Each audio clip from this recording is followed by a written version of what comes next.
మహానటుడు కార్యక్రమానికి తిరిగి స్వాగతం.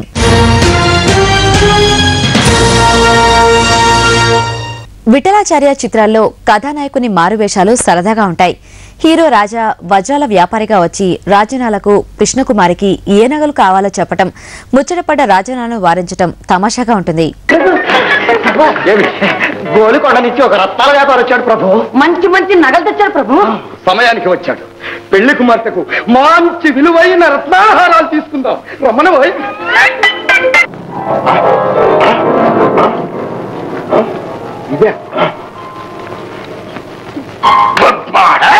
ఏ బద్మాష్కి బచ్చాడు మహారాజ్ మీకు ఈ ఉంగరం? ఏ 30 సంవత్సరాలుగా మా దగ్గర ఉందండి. అది మాట చెప్పండి.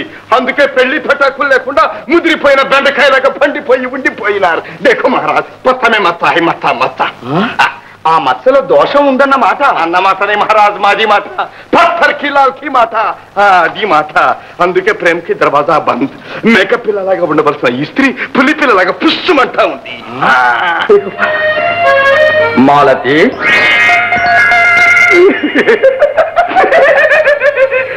మాలతి నవ్వుతూ సిగ్గుపడుతుందయ్యా.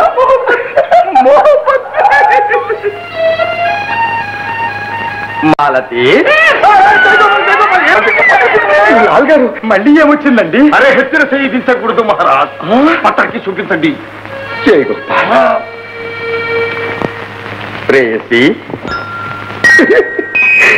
ఈ సినిమా చివరి భాగంలో ఒక ఎన్టీఆర్ ను బంధిస్తే రెండో హీరో వచ్చి విడిపించటం, ఒక హీరో విలన్ రాజనాలతోనూ మరో హీరో సత్యనారాయణతోనూ ఫైట్ చేసి చివరకు విలన్లిద్దరూ నీళ్లలో పడేసి అంతమొందిస్తారు.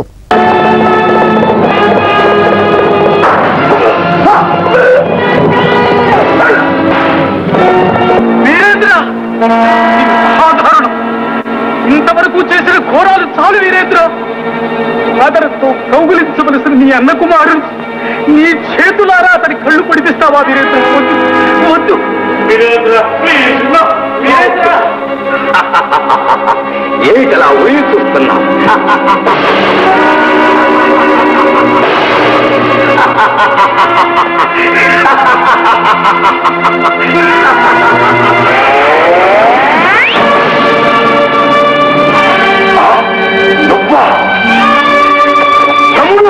అన్నయ్య, నువ్వే మిగిలిపోయావనుకుంటున్నా. నీకోసమే ఎదురు చూస్తున్నా. రా రా.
రాజా, రాణి, మాధవ్, మాలతి ఈ రెండు జంటలను డాక్టర్ ఆశీర్వదించడంతో కథ సుఖాంతమవుతుంది. బాబు, విచారిస్తున్నావా బాబు? ఇది మీ పినతండ్రి కోరుకున్న మరణం. చేతులారా చేసుకున్న దాని ప్రతిఫలం. ధర్మం జయించింది.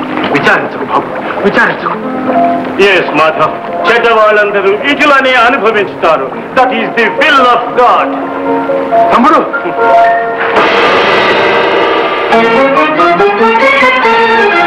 May God bless you. భగవంతుడు మీకు మేలు చేయవలెను. మీ నాన్నగారి పేరు ప్రతిష్టలు నిలిపి శాశ్వతమైన కీర్తిని సంపాదించండి నాయన. ఈనాడు నా మనస్సు ఆనందంతో నిండిపోయింది. ఈ ఆనందానికి, ఈ విజయానికి కారణభూతులు మీది. తల్లిదండ్రులను పోగొట్టుకున్న మాకు తండ్రులైనారు, గురువులైనారు, దైవ సమానులైనారు. మీ రుణం నేనెన్నటికీ తీర్చుకోలేదు. అలా అనుకున్నాయన మేము నిమిత్త మాత్రం, అందరినీ నడిపించేవాడు ఆ భగవంతుడి. ఇవి ఈరోజు మహానటుడు విశేషాలు. రేపటి మహానటుడు కార్యక్రమంలో తిరిగి మరో సినిమా విశేషాలతో కలుసుకుందాం. అంతవరకు సెలవు. నమస్కారం.